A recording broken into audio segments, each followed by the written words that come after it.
I think it's common knowledge at this point that sports anime is one of the most weird, random, wackiest genres in anime. You got Mr. God Complex here trying to murder Kagami before the game, motherfuckers in Blue Lock trying to impregnate the goal, and don't even get me started on the wild shenanigans you see in Hajime no Ippo. In sports anime, you can go from seeing the most hype sequence you've ever seen in your life to the most out-of-pocket moment that gets you questioning what the hell you're watching. It's my favorite genre in anime, and if I'm being real, it's not even close. What sports anime give you is simply unmatched, and even though the anime I just mentioned be wild as hell sometimes, nothing really compares to one of the GOATs from back in the day, Inazuma 11. Inazuma 11 is an anime based on a video game that is a certified childhood classic. It goes Naruto, Dragon Ball, then Inazuma 11 for me, cause how am I casually scrolling through channels as a kid, trying to see what's on, and seeing souped up 11-year-olds playing football? What do you know about teenagers, middle schoolers even, dropping bombs like this on a football pitch? Are you insane? Bro, these kids are casually shooting footballs and creating solar systems for the goalie to deal with. My 10-year-old brain couldn't comprehend what the hell I was watching. This anime about kids playing football got characters stronger than your favorite shonen MC, and I'm not even playing. In one episode, one of the players was charging a shot and pulled out freaking Excalibur. In what universe does a 13-year-old need a legendary weapon in a football match? But if you thought that was wild, there was an episode where someone destroyed the damn moon. I don't even remember the context to the scene, but seeing this kills me every time. Inazuma 11 got teenagers breaking the laws of physics to win games of football, and it deadass has the case of being the most absurd anime of all time. You got kids taking the super soldier serum, aliens coming to Earth to run your ones on the court, and excluding the football side of things, you got this psychopathic mastermind who might just be the most devious character I've seen in anime. There's a lot to unpack with Inazuma 11, so let's just start with the MC and cornerstone of everything this show is about, Mr. Mark Evans. You see, Mark is a nutcase in the sense that there's not a single scene where bro ain't playing or yapping about football. Characters like Hinata from Haikyuu, for example, adore the sport, but this dude Mark takes it to a whole nother level, and from just the first episode, you can very much get this impression. This dude loves the sport so much, he's out here kicking ball with elementary kids just to get some practice in. I swear, Mark could become a Man United fan sitting 13th place in the league and still have love for this sport. That's how much he likes football. But he bumps into a bully who's out here looking like Goldo from the Namek saga, and bro gets booted in his stomach for no damn reason. I remember thinking, ain't no way you letting this compressed Frankenstein do you like this. But good lord, what happened next changed me forever, cause we got introduced to the greatest aura farmer in sports anime history, Axel motherfucking Blaze. This dude, after seeing that nasty ball zoom towards that girl, jumps 10 feet into the air and volleys the ball right back into the guy's face with his theme song playing in the back. I was flabbergasted seeing this back in the day, cause ain't no way the guy's spitball is just spinning on his face like that. It was no words and straight action from him, and this dude Mark thought he struck gold. He thought he had the perfect new member for his squad, but nope, bro just gave a little look and strolled on. But fast forward to the next episode, and the Raimon 11 get the craziest ultimatum. Beat Royal, which is the best club in the country, by a mile, and you get to keep your football club. And at the time, you might be thinking, this can't be that bad. It's a pretty common sports anime trope to face a strong challenge right at the beginning, kinda like when Ippo spud Miyata, but that wasn't the case at all. The Raimon 11, which was the most ragtag team of players that didn't even know how to kick a football, had to go up against the freaking Avengers here. The Royal Academy team were the most menacing looking 12-year-olds I've ever seen in my life. They pulled up to the school, and their entrance alone, changing the weather just by arriving, showed they about business. But the warm-ups they done was insane. They look like that overpowered team from Shaolin Soccer, cause how's this middle schooler kid dribbling like prime Neymar? Royal Academy obviously got them scared as hell, and before a ball was kicked, you knew these lot won already, cause look at this half-ass team Raimon got. The match kicked off, and Mark's positivity got me thinking they can cook a bit. Heck, they'll probably lose, but surely it ain't that bad. And before you can even blink, boom.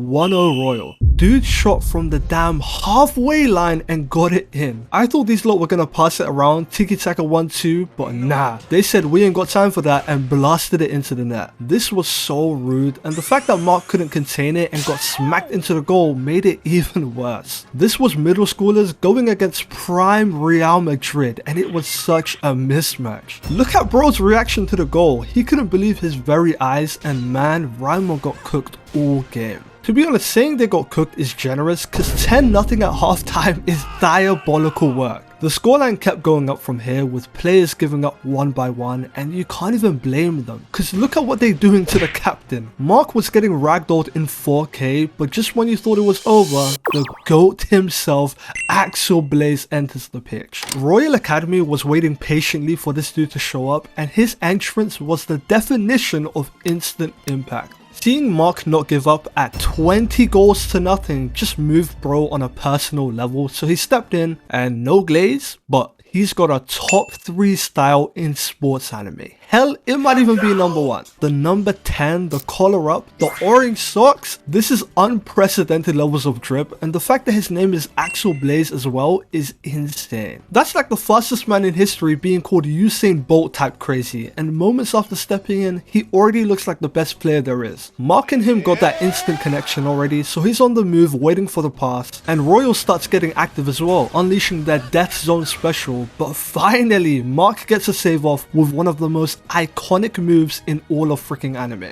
Godhand easily saves that weak ass shot, and bam, the ball gets thrown to Axel, who rainbow flicks it into the air and shoots a fire tornado at the goal. Axel uses fire tornado like 100 times after this game, but the first time he pulled it off is just locked into my memory. Dude jumped on the pitch and instantly started running when Mark didn't even attempt a save yet, cause he knew full well he was gonna save that shot no matter what. Bear in mind, he had full faith in a keeper who let in 20 goals already. Man, this is the type of locked inness that I aspire to get to with my bro. Unreal connection these two had from the get-go, and lives was changed when I first saw this as a kid, and it still hits the exact same today. This is how you introduce a character into the story, and one of the greatest duos you'll see between Mark and Axel. So the Raimon 11 is fully established now, and their next few matches just shows how ridiculous and wacky this show can be. Cause why in a football game does a coach pull out black magic tactics? These did some weird kind of juju to freeze Raimon and score, but once their trick got clocked, it was easy work for Axel and Kevin. After this game, you start to see a pattern because every opponent Raimon faces has some sort of gimmick about them. These guys' whole shtick is analyzing their opponents and using data to defeat them, so they pulled up to the training ground with military grade equipment in order to spy on Raimon. You legit can't make this up, but Raimon beat Brainwashing High and move on to the Otaku Club match. This match was basically a nerd off and the most silly game so far, with characters shifting the goals and doing some suspect ass activities. But anywho, Raimon win that too, and finally we made it to the rematch between Raimon and Royal. We've only seen this match like once before, but it feels like an El Clasico already, so I was expecting some crazy shit to go down. This match has its own events and drama that we'll get into, but first we gotta talk about this devious motherfucker Ray Dark. Oh boy, where do we even start with Ray Dark? Bro is what you call a generational soul loser and someone who would legit do anything in order to win a game of football, even if it means murking the Raimon 11 before they get to the final. I wish I was joking with that, but this guy really planned for the team bus to crash before Raimon could reach the event. The guy he told to do this was actually Raimon's coach, and the way he got caught was insane. A spy from Royal Academy and his own accomplice baited him out because he felt guilty, you know, almost killing his teammates. But what's insane to me is how tapped in Ray Dark is with everything. The whole Soccer Frontier tournament is basically run by him, and from Raimon's coach to even a player on the squad, he was in control of everything. But what's even more insane is how this 12-year-old girl is pressing this grown-ass dude. She She had bro shivering in his timbers when she confronted him. Millie was like, hey, if the car ain't tampered with, you drive it, and dude was having a straight panic attack. Millie was doing her thing in that scene, but Raydock had about 5 different plans in place ahead of the final. Literally everyone, even Royal's team themselves, was worried about what Raydock has planned, and immediately after Raimon arrived, Raydock already started guilt tripping Mark into forfeiting so that Jude can reunite with his sister. This man's list of crimes just keep on getting longer and longer, and after he tried to gaslight Mark into losing, he doesn't cave of course, and the match gets started. But the moment the ref blew the whistle, steel rods came out of the sky and landed on Raimon's half. I don't think you lot are deeping this. Steel rods falling on children, and Raydock planned this in order to stop Raimon from competing and even having a teeny chance of winning. He was that shook of Royal losing that he's doing all this. Raimon thug it out though and have their best game yet. Legit every player on Raimon was cooking, and after a tough game with a bunch of twists, Raimon beat these guys 2-1. The only way these guys could win was if Mark was on his A game, and after he got over the blackmail from earlier, he bodied Royal, saved everything, and even scored. What goalkeeper you know scoring goals, huh? Mark is him. Raydock ended up getting arrested, Raimon won the tournament, and I'm thinking hell yeah, this was a good ass day for Raimon. But the next tournament they gotta play, the opponents in the final, it was on a whole nother level to what happened before, and Raydock really outdid himself with some of the hater shit he pulled off here. The tournament starts and instantly you see everything has scaled up massively. The Raimon team that was almost disbanded like a week ago are now going against the top teams all across Japan, and I won't lie, this tournament was cold. The first matchup was against Shuriken High, and these guys are using literal ninjutsus on the pitch. First black magic, then brainwashing, and now ninjutsu abilities.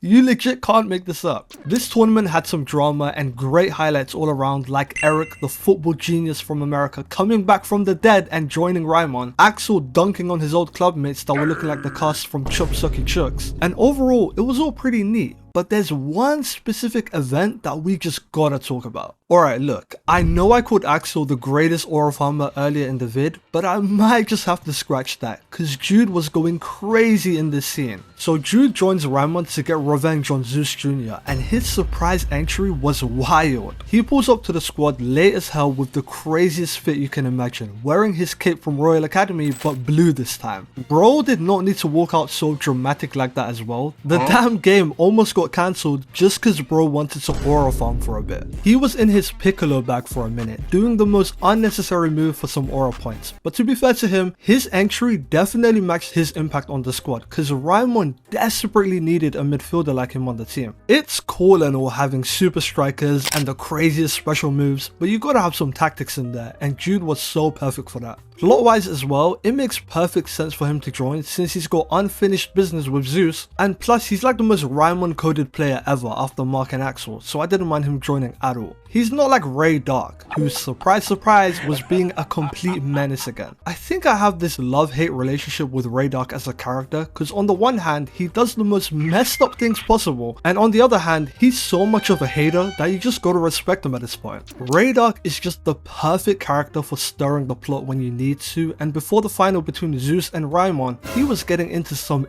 insane shit, man. Raydock makes some boss calls and gets himself out of jail, and instantly, not even a day after he left the cell, he ran down the principal of Raimon. That was so messed up because the principal is like the most chill dude in the series. He's like that one teacher in school everybody likes. But what we found out next actually took me back a bit. Remember Yuka, Axel's little sister who got hit by a car and made him quit football for a year? Well, of course that didn't happen by accident, and Raydock's psychopathic ass was behind that too. Every new piece of information about Raydock is just worse than the last, and as we're getting closer and closer to the final, the big Raydock lore drop happens. And after hearing this, he might just be the most devious character of all time. According to Raydock, his dad used to be this great prospect for Japan that had all the potential to make history, but all that went away once he got beat by Mark's grandfather. This loss just destroyed his dad and tore apart his family, so since then, Raydock has become a demon, winning games of football by any means possible. literally any means. Bro is carrying generational hatred. How's the coach offering him noodles and bro refuses to eat because he's a loser? The hating is insane. They were going aura for aura in this interaction, and of course Raydog had to end it with a threat, threatening Mark's life this time. Well, I'm looking forward to the game. Oh, I'd start looking for a replacement goalie if I were you. What? The amount of times he's harmed or threatened to harm a kid is actually insane to think about. On the other side of town, whilst this interaction was happening, Raimon gets pulled up on by the ace of Zeus Junior. Sports anime got the most egotistical characters you'll ever see, but dude right here was on a different level. He pulled up to Raimon with the celestial being fit and instantly saved both their special moves. He wasn't even a goalie and had no reason to save those, but he just had to flex on them real quick. It doesn't end there as well, because after talking smack, he teleports into the clouds and hits a meteor for Mark to deal with. Bro, Mark almost died trying to save this shot, and man, this interaction was terrifying. This one guy had the ability to solo the whole of Raimon, so imagine 11 of these demons. But after an insane amount of build up for this game, finding out Raydog allegedly killed Mark's grandpa and a whole bunch of other craziness, we was about to start. Mark being Mark thugs it out and even slaps on his grandpa's gloves, so you know he's cooking in this game. But of course, pre-game, these demons Zeus Junior had to do something crazy with the Super Soldier Serum, cheating in broad freaking daylight. The match begins and instantly Byron Love is beating down Raimon Jr. He pulled out Time Stop and was walking his way into the penalty box with no difficulty. Bro, last time I seen something this rude was when Akashi sat 2 people on their knees, but this might be even worse than that. How's dude walking past every line of defense like they don't exist and talking crazy smack in the process? He makes it face to face with Mark, and knowing what he did to him on the training ground, I was like, oh boy. Here we go. And dude pulls out angel wings, soars into the sky and destroys God Hand. I'm pretty sure God Hand has been beaten before, but this guy completely shattered it here. Genuinely the most insane sequence by any player in the show. His one shot almost took Mark out, and at this point the difference in levels was rude, unfair even. Zeus Jr. was out here flexing so hard, they let Axel and Kevin run to the goal and have a free shot, and they still couldn't come close to scoring. Zeus was destroying Raimon left, right and center, with almost everyone on the field dropping like flies and getting subbed off. Bro with the glasses came on and instantly got sent to the hospital. Shit was wild. This was literal torture and exactly what that evil dude Raydog had planned. Royal Academy was a cool little side project for him, but this Project Z was his big bad plan to take over the world. Raimon were losing 3-0 and Zeus was shooting a million times at Mark, but bro refused to give up. This was an unstoppable force versus an immovable object, and Mark out of sheer will beat Byron Love mentally. Mark has his I understand it now moment and finally pulls out Majin the hand to get a save off. Maybe you lot can relate, but bro, I had tears watching this shit as a kid, because it was a direct throwback to when Mark used God Hand for the first time and meant we were so in this game. His aura, even while losing 3-0, was too much to handle, and from this point Raimon went on the nastiest blitz. I'm talking Real Madrid vs Man City type blitz, because in 2 minutes Raimon spammed the same twin boost 3 times and scored every time to draw the game. It was the craziest run I've seen in a sports anime, and that final goal with Mark running past Byron to form a phoenix with Axel getting involved as well was absolute cinema. Probably my favorite goal in the series so far. Keeper was getting dizzy looking at that shot, and before you could even blink, the score went from 3-0 to 4-3 with Raimon taking the dub.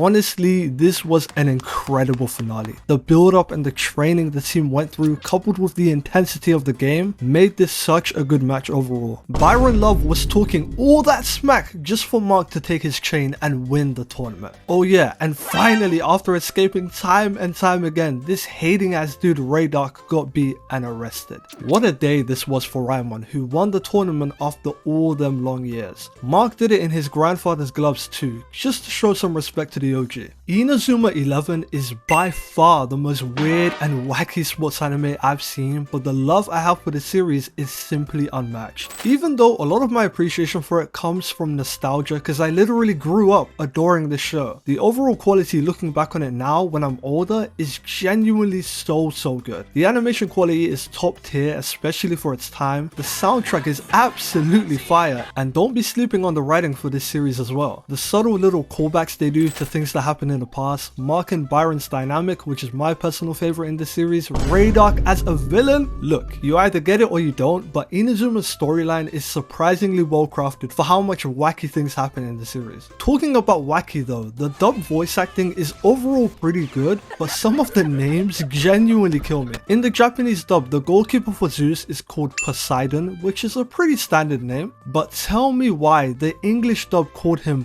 Paul Sidon. Paul freaking Sidon. This had me crying for a good 5 minutes after hearing this, cause what the actual hell, they put zero effort into bro's name. Inazuma 11 continues on from this point and of course gets even crazier with my goat Fubuki pulling up, so if y'all want me to cover season 2, just let me know in the comments below. Inazuma 11 is one of the goats from back in the day, so it was nice yapping about it for a minute. If you guys enjoyed this video, do me a favor by hitting the like button and subscribing. Thanks again, and I'll catch you guys on my next one. Peace.